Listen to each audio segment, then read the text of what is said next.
Thank you all very much. Now getting to our agenda here today. I'm very excited that we have some esteemed guests with us today. Bisceglari Wilson, who's an owner of a child care center in Rockingham County, as well as Latasha Dalton. We're going to hear from them, as well as our legislative panel here just shortly. We're expecting Representatives David Willis, Ashton Clemens, and Representative Julie vonHaefen. I'm not sure if they've all joined us yet, but that is the plan, is to have them on this morning. And we're going to be focusing on early education. And then our legislative update will be provided by Tiffany Gladney, our policy director, and we'll have some announcements and adjourn. So I know that a couple of our legislative guests have to leave us by 11:30. So I want to be cognizant of that and respect everyone's time. Hello, everyone. We're so pleased to have a great lineup of guests with us for today's Child Advocacy Network Legislative Update call. Today, we'll be focusing on the issue of early education, specifically focusing on House Bill 574, revised child care subsidy rates, which is moving forward in the North Carolina House. We're fortunate to have with us three of the primary co-sponsors of this important legislation. I will allow our guests to explain more about this proposal, but essentially it would improve child care subsidy market rates, and 98 counties would see increased investment under this proposal.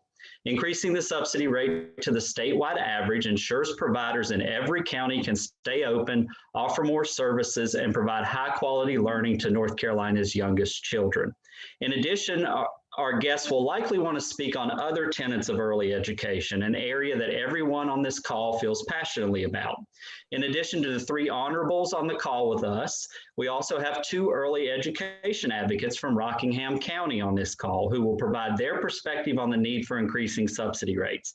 I will introduce everyone and then we will move into the conversation, okay? Latasha Dalton is the Early Education Services Coordinator for the Rockingham Partnership for Children. Also with her today is Bisceglari Wilson, who is a child care provider from Rockingham County. Representative Ashton Clemens is a second-term North Carolina House member from Greensboro. She represents House District 57 and is an educator. She is the co-chair of and was instrumental in forming the new bipartisan Early Childhood Caucus in the North Carolina General Assembly, and she is a sponsor of numerous bills supporting children and families. Representative David Willis is a first-term North Carolina House member from Marvin. He represents District 68, which hugs the South Carolina border and lies in Western Union County. Lovely place if you haven't ever visited there. He co-chairs the Early Childhood Caucus and serves as a member of the K-12 Education Committee and several other committees.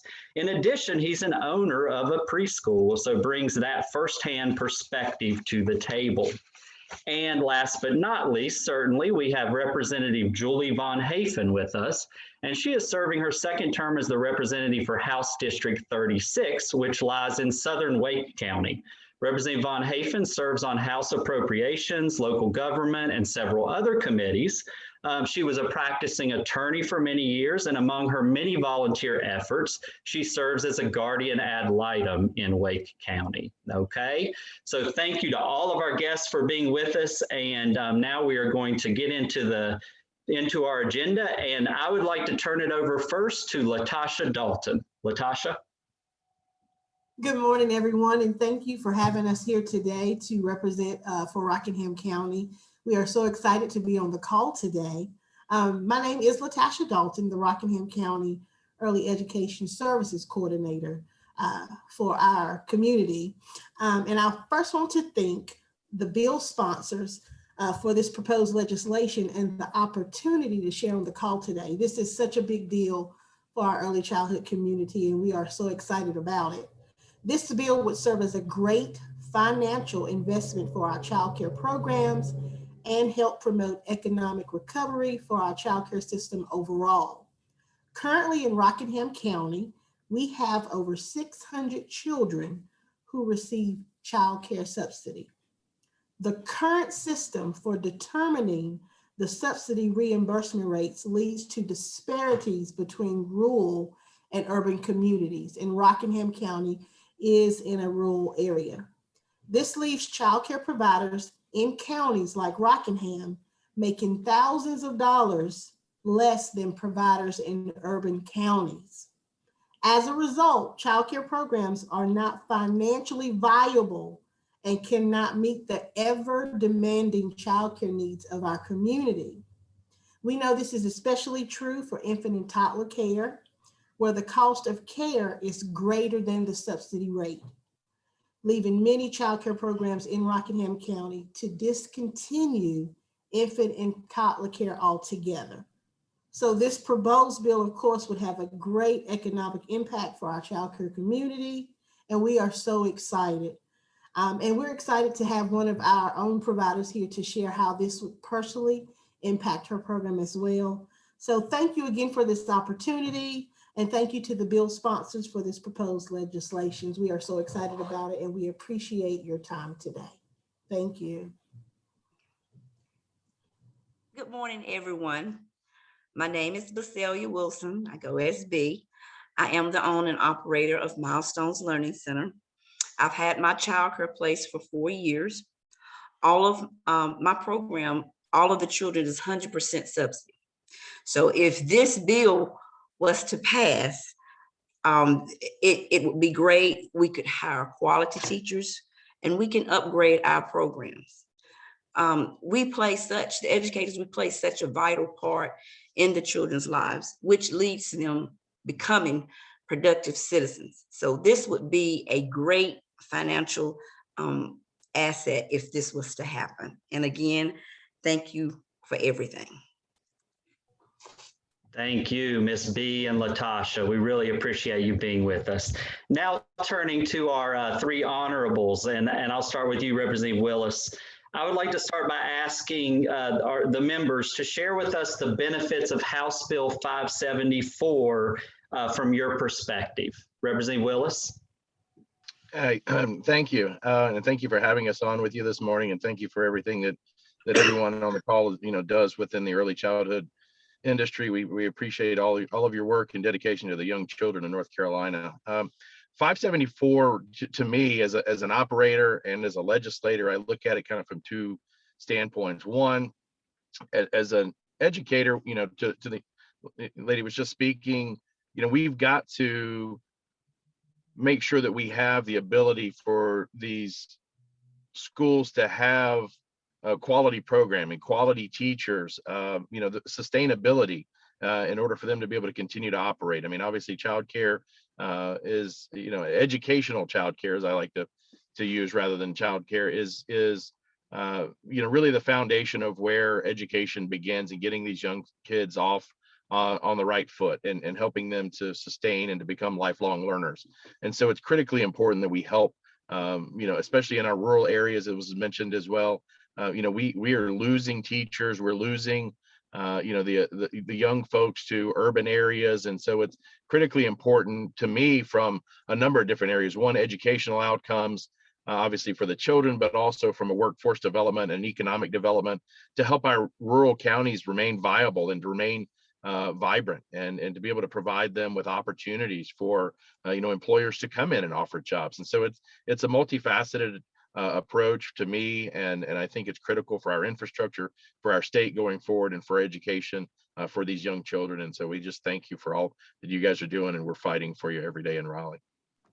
Thank you, Representative Willis. Representative Clemmons. Yes, hi everyone. I'm actually coming to you from an elementary school media center. And so you can see my background and that I'm going to keep my mask on because they are coming in and out. I help volunteer on Mondays and Fridays at my kids' media center because their media specialist quit with the COVID situation in December. So I've been doing that since January.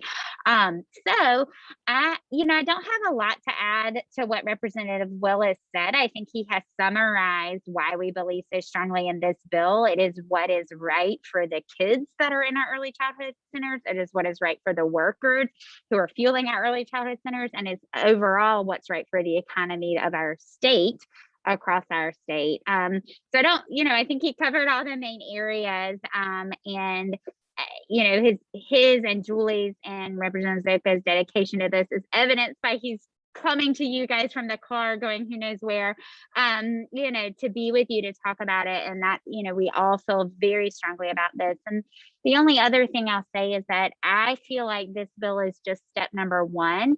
It's an immediate step that we need to take, but the early child care space is in this cycle of, we know how important it is, and 85% of the brain development happens before they're 3 and all those things. And to get the quality and support the workers that we need, it becomes cost prohibitive for families. And when we try to raise that cost, then there becomes an equity issue of who accesses it, which then kind of puts us in this spiral. So this is a step in the right direction. You can come on in.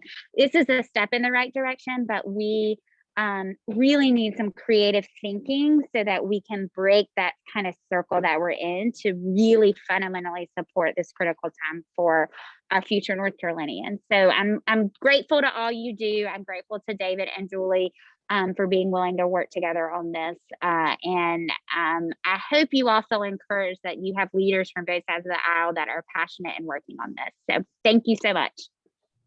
Thank you, Representative Clemmons. We are encouraged and we're excited. We'll do all we can to try to be helpful. Representative vonHaefen, I'll ask you the same question, your perspective on 574, and then maybe we can pivot and Representative Willis and Clemmons could chime in too on, so there is 574. The next question we would have would be, what can we as advocates do to try to help get 574 passed into law? Sure. Well, thanks for having me. Like everyone said, I'm really happy to be here with you all today. This is a topic, and early education is something that I've really been passionate about. Adam didn't mention, but for 10 years after I left my law career, I was basically a full-time PTA volunteer at my kids' school, and I served as the Wake County president, and I was on the state board for North Carolina PTA for many years. And so education is just one of my passion projects. And I think that, my interest in raising subsidy rates, really a lot of it comes down to wages and the fact that if we raise subsidy rates for our providers, it will help them to be able to pay our early education teachers more. And it's also it's a women's issue, just to be honest. Women's rights and women's issues are one of my other passion projects in the General Assembly. And we know that most childcare providers and early education teachers are women. We also know that women are the ones that are, struggling right now with the pandemic to go back to work, to raise their children, to afford childcare. And so it's all interrelated, right? I mean, women's rights, equal pay, paying our early education teachers the same as K-12 teachers. I still do not understand why early education teachers are not paid as much when we talk all the time about the fact that, concentrating on education for the earliest of our children is the most important time. So why aren't we paying them the same amount as K-12 teachers? So we know that I'm sure you all know as advocates that the average wage of early childhood teachers is $12 an hour. It is just not acceptable, especially when so many of you have, associate's degrees, bachelor's degrees, you own businesses, you do all the things that you should be paid more than just, you should be paid basically the bottom line is a living wage, and that is not a living wage. So this subsidy rate increase would basically allow providers to, improve the quality and availability of care, but it would also enable them to increase teacher pay and hopefully also provide health care, which is another major problem in North Carolina for our early education providers. Many of them do not have health care, and they are the ones that are falling into that coverage gap that I'm sure you all hear a lot about. So I just wanted to say that your voices are so important, and maybe this is a transition into what Adam said, is last year during the pandemic, I attended a couple of virtual events where I heard firsthand from providers and early educators, like the people on this call, and it really struck me. And a lot of their stories is what prompted me to file a bill last session around bonus pay, hazard pay, PPE, all the things that you needed during the height of the pandemic. And so your voices are absolutely imperative in this fight. And I just encourage you to keep reaching out in whatever way that is, whether it's on calls like this, reaching out to your legislators. And the legislators need to hear from people in their districts about how this would help them. I'm so fortunate that David Willis and John Zoka joined this bill, because having that bipartisan support is absolutely imperative. So I really encourage you all to reach out, tell your stories, and keep talking about this issue. So thanks so much. Thank you, Representative vonHaefen. We really appreciate your leadership and everything you just had to say.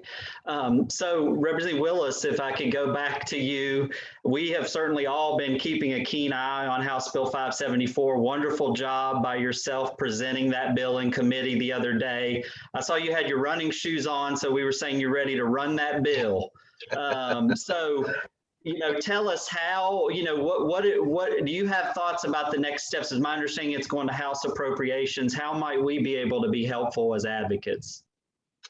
So thank you. And I'm actually running today as Representative Clemmons is in the elementary school. I'm at the high school today doing lunch for Teacher Appreciation Week. So we try to cover all of our schools and all of our educators. But the biggest thing I would say on this, and just for the folks that aren't tied into kind of the political process, this bill in and of itself isn't ultimately going to get through the process and then signed into law for this bill specifically. The way this will get funded, hopefully, will be through the budgetary process. And so this just kind of puts it on people's radar, gets it through the committees, so we can have the debate, we can have the conversation, we can get it into the queue, so to speak, for money to be allocated for this. So what I would recommend is for folks to reach out to the folks in our finance committee who handle the budget, folks in appropriations, who work with the budget as well, and make sure that they get the message loud and clear that this is an important issue. It needs to be both on the House and the Senate budget. So when those negotiations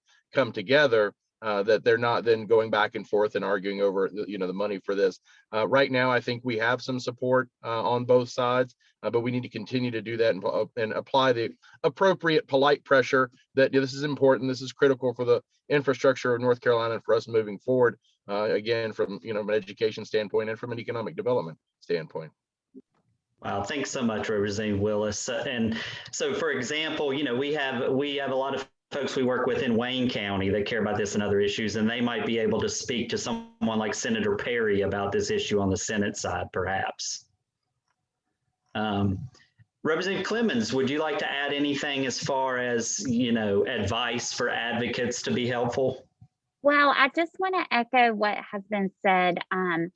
Representative Zoka represents Cumberland County, and he is not someone who usually is working or advocating on early childhood issues, but he has a constituent who owns a child care center and knew about this concern.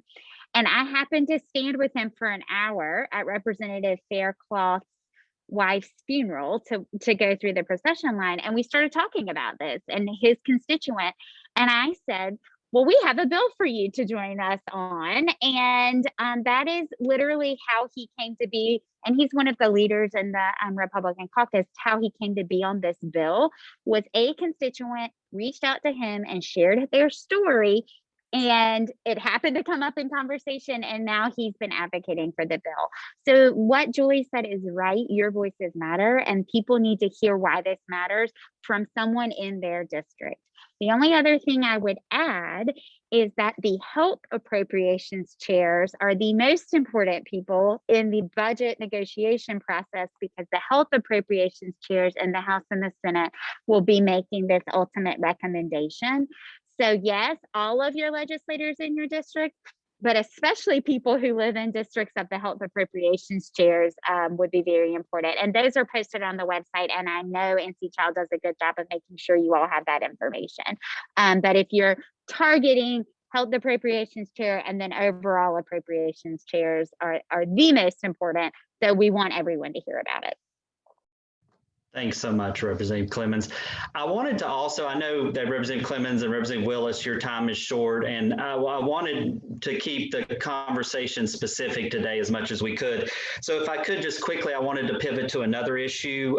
There's so many early education issues and that we're all advocating for, but there's another piece of legislation, House Bill 644, which is also being primarily sponsored by Representative Clemmons, I believe, the county service districts and for early education. And thank you, Representative Clemmons, for guiding that process as well and explaining that. But it's my understanding that that bill is up for a third reading in the House come Monday. And so, Representative Clemmons, would you mind perhaps, and thank you, Representative Willis and Representative vonHaefen, who also supported that on second reading and its passage. Would you be willing to share with folks, Representative Clemmons, real quickly about that legislation? Yes, it would allow county commissioners to create a service district. There are 11 approved purposes, so it just adds early childhood as an approved purpose. It passed with 80 votes on the second reading, so we'll just hope that that continues on Monday, and we'll go from there. Yes, yes. One of those interesting bills. There's some opposition, but still a very strong majority that helped push that through. So thank you very much. Representative Willis, before you have to go too, do you have any other comments you would like to make on just your overall perspective towards early education funding, et cetera? Like, for example, we know that there is some dollars coming down through the American Rescue Plan, et cetera, that North Carolina's be looking at. What's your perspective on how we need to be spending those funds and looking forward? Well, I think as we look at all the money that's coming down from the federal government, two things we've got to remember. One, it's one-time money. This is money that's coming in, and it's not going to be an ongoing, recurring set of dollars. And so we need to make an investment for the industry that's going to put us in a better spot than we are right now, obviously, and then hopefully even position us to be better than we were before COVID started. And so obviously we've got issues with staffing, with retention of folks in the field, with healthcare, as was mentioned earlier. I mean, there's a number of issues, number of challenges, and all of these were pre-COVID. We've had challenges in the childcare industry for many, many years. And so I think we need to be really smart about how we allocate those funds and do it in a way that's going to help the longevity and sustainability of childcare across the state. Obviously, we're working to try to deal with some of the wages issues, and the budgetary process, so that doesn't go away. And it's not just a one-time piece. I mean, obviously, I think there's opportunity for some bonuses again to continue to support the teachers that are there. What I would say is, and the message that I've been sending, I run a preschool that never closed. We hadn't closed a single day during COVID. The teachers that have been there working and fighting this and being, I guess, true champions for early childhood and have been there for those essential workers and now back for all families. We need to focus on taking care of them and helping reward those teachers as well. And so I think we've got a number of things that we can look at. I'd like to see us look at the wages program. I'd like to see us look at, healthcare options. Obviously, it was something that was very difficult, a discussion a couple of years ago when we were looking at association healthcare plans, and we kind of lost the ability at the federal level to push that forward. Healthcare has got to be addressed. I don't know how we do that just, with this one-time money, but, bonuses or other things that we can do to help support, the income for the staff. And then making sure that we get the centers viable and operation. I mean, a lot of centers have and continue to have significant financial struggles, just keeping the doors open. So the wages aren't going to matter if they have to shut down and close the door. So we've got a lot of challenges ahead, and I hope we're smart about how we use that. And I hope we can use it in a way that's going to continue to set us up for long-term success. Thank you, Representative Willis. And Representative vonHaefen, would you like to add anything to your perspective around, looking forward for early education? Sure. So one thing that I've been pretty involved with and working on is the implementation of the Leandra decision, which also involves early education. And so I just wanted to touch on a couple of things that, if you're not familiar with that case, it's a 25-year-old case that's been going on in North Carolina that basically says that the state is not fulfilling its constitutional obligation to provide every child with a sound basic education. And recently a plan was submitted to the court, an 8-year plan, which will basically implement the court's findings. And so I just wanted to mention a few of the things that, I hope that we can work on to implement Leandra, and that's, major expansion of the NC pre-K program. There's been a recommendation to actually expand it from 10 to 12 months. It needs to be a year-round program. Also, making sure that we're getting quality data. That's a big problem here in North Carolina. We don't have a lot of data on a lot of the things that we need to, so that we can focus our efforts on what needs to be done. One of their recommendations is increasing the child care subsidy. So we're already, working on that. Also, improving access to early intervention services is very important. Increasing Smart Start funding, and just making sure that we have an organization similar to the B3 Interagency Council, which is already at work, to make sure that we're coordinating all of our efforts across North Carolina. So this is something that I know there's a lot of people that are focused on Leandra and making sure that it's implemented, and just stay tuned for more on that. But it's just so important that when we talk about a sound basic education, like I said before, we're thinking all the way back really to prenatal, and making sure that, our babies are taken care of, before they're even born. Their mothers are being taken care of, their families are being taken care of, to provide that sound and solid foundation that they need for a successful future. So thank you. Thank you, Representative vonHaefen. And I know it's 11:30, so we're running up against our time here, but I really want to thank all of the representatives and also our guests from Rockingham County for joining us for this discussion. We really appreciate it. We will continue to try to be helpful, and thank you all for your leadership. We truly do appreciate it. Adam, can I just briefly tell people about the caucus, the Early Childhood Caucus? Would that be okay? Absolutely. I just want you all to know that we started this bipartisan, bicameral Early Childhood Caucus. So there are 4 co-chairs, 2 are from the Senate and 2 are from the House, and 2 are Democrats and 2 are Republicans. And we have 47 members that have joined our caucus. So to me, it's exciting that early childhood is bringing people together across the aisle. We will not agree on everything, but there is a commitment to this important time in our future North Carolinians' lives. And I just want you all to know that that work is happening, and it has taken work, but we will continue to do so. And we do have a Facebook page, which y'all can send out, but that's how I'm streaming when we're having our meetings. So if anyone wants to watch those, you're welcome to join us. Thank you so much for having us and for all you do. Absolutely. Thank you all. We appreciate it. All right. So that was wonderful. And as you all can see, we have some wonderful bipartisan champions for early education, not only those 3 legislators, but many others as well. And, working with you all, and together, of course, we want to all continue encouraging that and hopefully see some wonderful things happen this legislative session. So without any further ado, we're going to switch gears a little bit here, and I am going to turn it over to Tiffany Gladney, our policy director, who is going to share an update on what was a busy week at the legislature. Yeah, thanks, Adam. It's really impressive that the legislators were actually on this call, because they had a super long week. House session, I think it was Wednesday night, ran until 9-10 o'clock at night. So again, thank you to the sponsors of House Bill 574 for being on this call and for your service and your leadership. We greatly appreciate it. So with that being said, it was a crazy week on Jones Street, with crossover being next week. A lot of bills are moving at warp speed right now, including Senate Bill 172, the additional COVID-19 Response and Relief Act. This is the Senate's budgetary proposal for the Federal American Rescue Plan allocations. So it passed the Senate this week and is now headed to the House.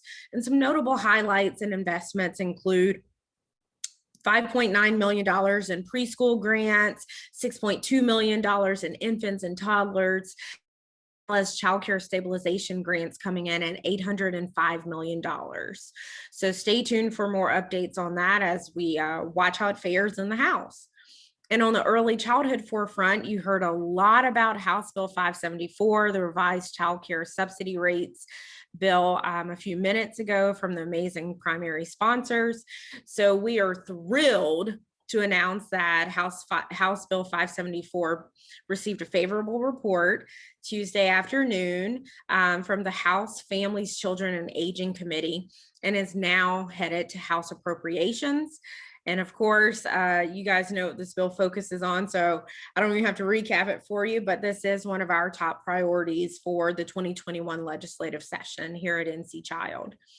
Also, you heard about House Bill 664, which is the County Service District's Early Childhood Ed bill that Representative Clemmons is one of the sponsors on.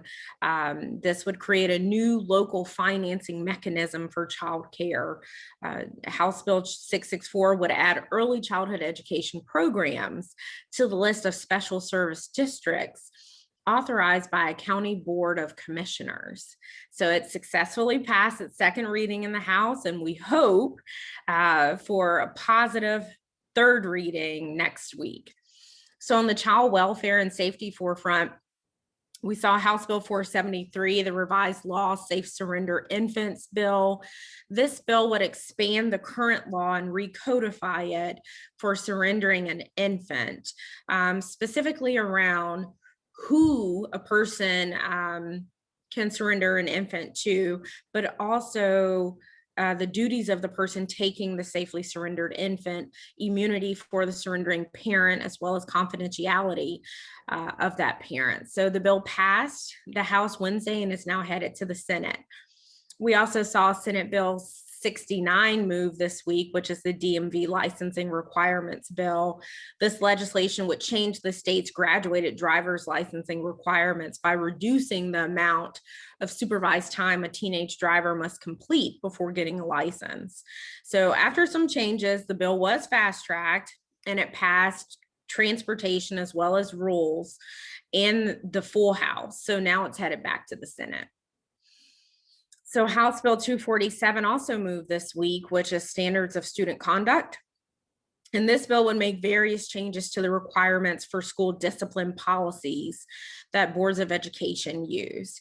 So it passed the House Thursday and is now in the Senate awaiting a committee assignment. So on the healthcare forefront, we saw House Bill 608, which is the dignity for women who are incarcerated. This bill aims in part to provide reasonable accommodations for pregnant inmates, including prohibiting shackling of inmates when in labor and the necessary postpartum care that they might need. So this bill was heard in House Health and Rules Committee on Thursday and received a favorable report in both. And the bill is now headed to the House floor for a vote. On the environmental health side, we the House Bill 272, the revised health standard for lead, successfully passed House rules. I like that. Raise the roof, Adam. Raise it. Late Wednesday afternoon and went on to pass the House Thursday. So it is now on its way to the Senate, and this is the legislation that would update the lead poisoning standards for children and child care centers and things of that nature. So on a federal level, in honor of Mother's Day this weekend, the House is scheduled to vote on the Pregnant Workers Fairness Act later next week. And this legislation would, of course, protect pregnant workers from workplace discrimination. There is also a companion bill that's being run in the Senate. So be on the lookout for some action alerts from us, because we want to make sure that our state's delegation understands how important this issue is and why they should vote in favor of this bill. So with that being said, Adam, I will turn it back over to you. Thanks so much, Tiffany. A busy week, and I think next week looks like it's going to be busy too. We really appreciate the updates. Fawn, we got any questions that have popped up? I don't see any questions coming up. Folks, if you do have questions about what's happened on Jones Street this week, I'm sure Tiffany can help you out. And go ahead and enter those in the chat. And then Kaylin dropped the link to remind you all about our live bill tracker on our website. So outside of this meeting, you can always look there for the real-time updates on the bills that we're keeping an eye on. And if there's bills you wanted to see in there, just a reminder that you don't see on that live tracker, let us know so we can add them to our tracking list and make sure that they're coming up as well for you. So just drop a line to Tiffany or me or Adam or anybody you know at NC Child, and we'll make sure that that works.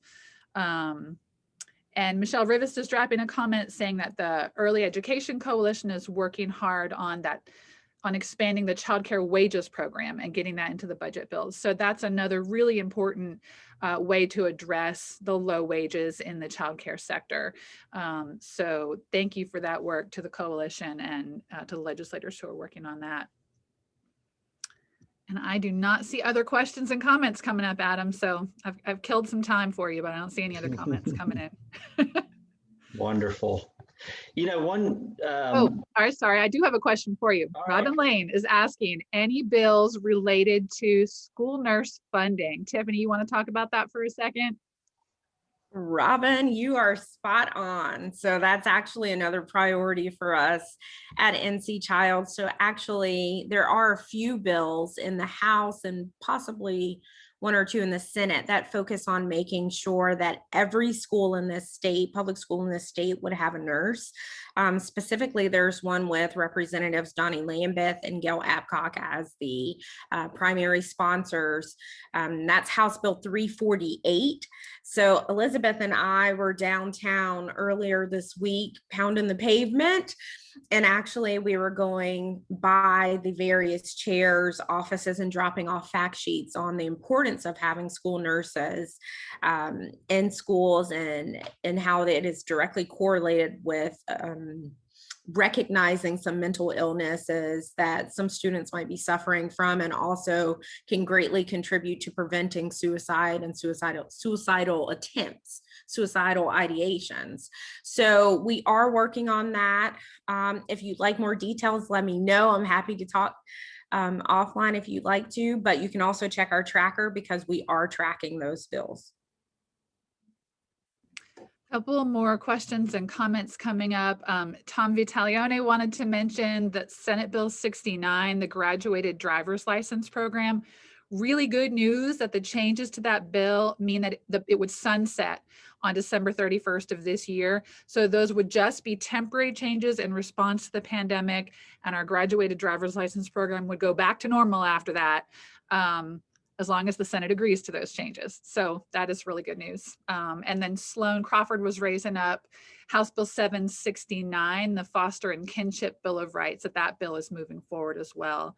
So thank you, Sloan, and we need to add that to our list. Hey Fawn, I'm wondering, Sloan, not to put you on the spot, Sloan, but do you want to just do like a 2-second kind of overview of what's in the Foster Parent Bill of Rights and just why it's so important to y'all as foster parents? Sure, I'll do the best I can to represent the foster family and kinship family voice here. So foster and kinship families, as you all know, serve as the integral bridge, the link when children come into traumatic situations before they can reunify with their biological families. But foster families are not seen as an active voice in the conversation and making decisions and helping to have best outcomes for children. The Foster and Kinship Family Bill of Rights is something that has been worked on over and over for years. I think, Adam, you mentioned back in the late 90s, this was on the table. So we've been working with the Foster Family Alliance in North Carolina and Foster Village Charlotte to help lift up the foster family voice so that foster families can have a vision alongside the team as the respected team members in helping support these children before they can reunify with their families. Yeah, wonderful. Thanks, Sloan. We really appreciate it. And as Sloan mentioned, I think in the chat, on Tuesday at 3, House Children, Families, and Aging Policy Committee meets, and that legislation will be in that committee.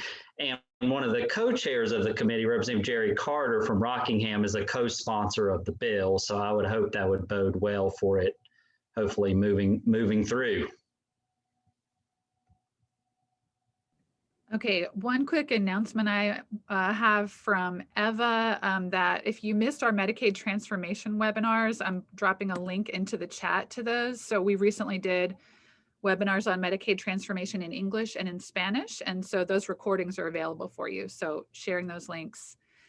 And then Kathleen asked for the materials that we were sharing with legislators about school nurses.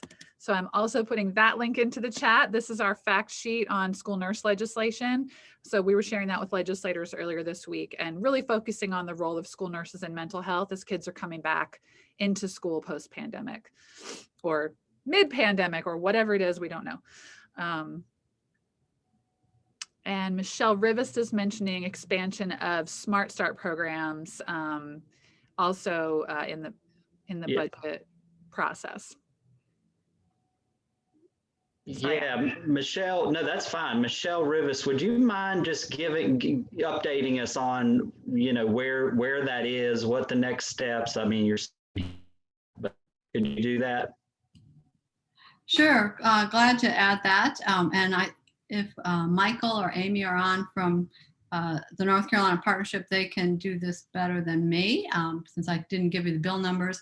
But there is a $30 million appropriation bills in both the House and the Senate, sponsored by HHS appropriation chairs, to expand Smart Start. And everyone should know Smart Start is our state's signature early childhood initiative program. Smart Start by law funds both early childhood education quality expansion, which includes the child care workforce, child care subsidies, and also has a portion of its funding dedicated to child health and family support. So that would include expansion of like home visiting programs in our state. So, Smart Start exists in every county, and it really does the lion's share of the work. The infrastructure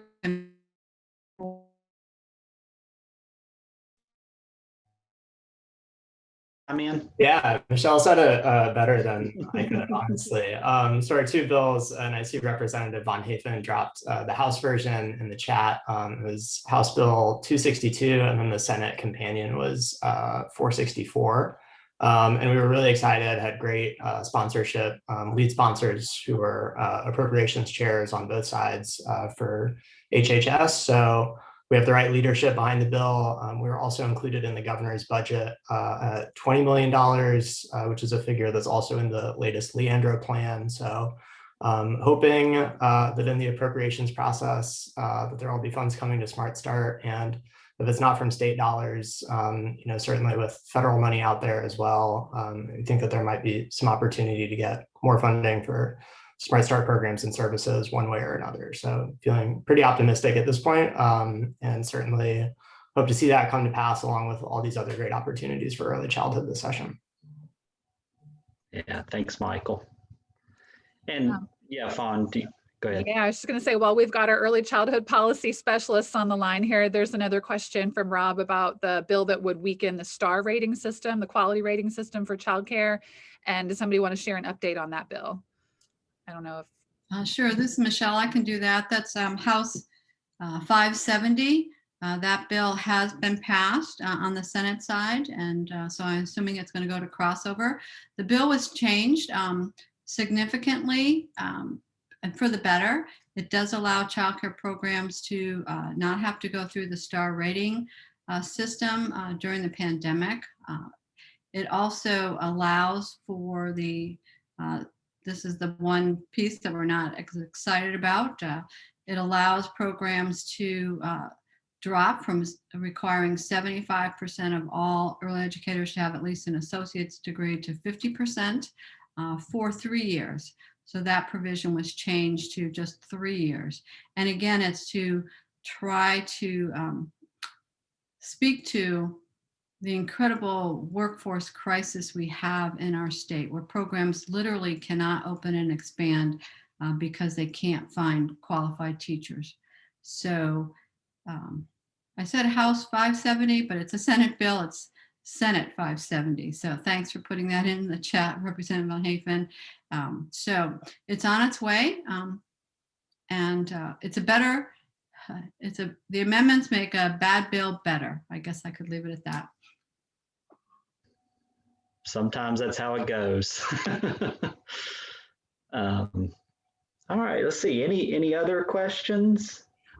We have a very deep philosophical question from Philip Belcher. Is Medicaid expansion in play this session? I don't know who wants to field that question. Maybe Tiffany, maybe Adam. And I'll make a pitch for our upcoming Friday call on, I think it's May 21st, when we're going to be talking about some Medicaid related stuff, and could get more into this issue then too. But anybody want to take Philip's question? I would say Medicaid expansion is always in play, in the sense of there have been several Medicaid expansion bills filed by a lot of Democratic leaders and legislators, and especially in the House side. What will happen? Adam, is your crystal ball clearer than mine? Well, I mean, just to be honest, I think it's a very tough legislative landscape right now for expansion. I don't think it's beyond the realm of possibility, but I think we all know the obstacles that are there in front of us. I have kind of was hopeful, or was kind of hoping to see that one of the non-expansion states would take the plunge across the country, given the incentives in the federal ARP, et cetera. But I haven't seen much of that. And honestly, I've seen a little bit of the retrenching on kind of like, going back to the corners on it. But I think we just keep promoting the issue. We keep talking about how important it is for children and families, all the benefits that it would have for the workforce across the state and the people of North Carolina and the economy. And we just keep pounding away at that and doing it the best we can, and be strategic. And I think that all the folks working on it are being strategic, and see what we can come up with. And Adam, I see Representative vonHaefen has her hand up on this one. I'm sorry to chime in, but I just wanted to say that, as I said in the chat, I just laughed out loud because it's just the question you get all the time. But I did want to just point out that there is some interest in doing something that we've now coined Medicaid Extension. You do not want to say expansion because that seems to be kind of a dirty word around the legislature. But Senator Bergen has really led on some of these issues, and I believe he filed a bill, which is another big priority for me, to extend Medicaid coverage postpartum to 12 months. And I know for NC Child, I'm sure that's a big priority. So there is like bits and pieces here and there that I've seen some interest in extending Medicaid, whether it's just coverage or, that kind of thing. But a full expansion is going to be a little bit more difficult. So I just wanted to just mention that. So. Thank you for mentioning that. And you're exactly right. And as a matter of fact, in a couple of weeks, Senator Bergen will be on with us talking about that. And we do support that. And we are encouraged to see that extension. And still hope, obviously, that we could achieve a full expansion in North Carolina. Okay, so if there's nothing else, this slide that Fawn has shared shows our upcoming and special exciting heads up. You don't have to hear me the next couple weeks. Fawn and Kaylin are going to take over the reins as our host. So I look forward to, sitting back and listening and learning. But the 14th, we're going to be talking about the Family Voices Report through the Early Well Initiative that Morgan Forrester Ray on our staff has worked so hard on, and Banu from the Charlotte Bilingual School is going to be joining us next Friday to talk about that. That's wonderful work. And then on the 21st, we're going to be turning to the topic of maternal health And as we mentioned, we have Senator Bergen lined up, and Kaylin from our staff will be also sharing information. And then we will not have a meeting that Friday of Memorial Day weekend. Do we have any other announcements? Adam, I know Vicki wants to make an announcement. Vicki, are you still with us? Yes. Hey, good morning, everyone. I just wanted to share that NC Child is so excited to launch a new learning series in May and June. This is Dismantling Racism with Data. Y'all know that we love our data at NC Child, and we really want to share best practices on data use and data communications to strengthen your advocacy efforts as advocates. And so the first, there's going to be 2 webinars that are open to our whole CAN and any other advocates who are interested. So please feel free to share. Fawn, could you pop that link into the chat for folks? The first webinar is Analyzing and Displaying Data, and that will be on May 20th. And then the second one is Best Practices for Communicating About Data, and that's on June 17th. A big piece of this project is that we're going to be providing some detailed technical assistance to up to 3 CAN agencies who are interested in workshopping a project that uses data for your agency. So if you're interested in applying to receive that technical assistance, you can also do that at the link. And the deadline for the applications are May 28th. Thank you all. Thank you, Vicki. Any other announcements?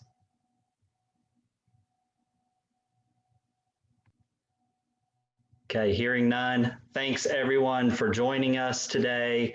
Hope you have a wonderful rest of the day and a great weekend, and we will see you next Friday.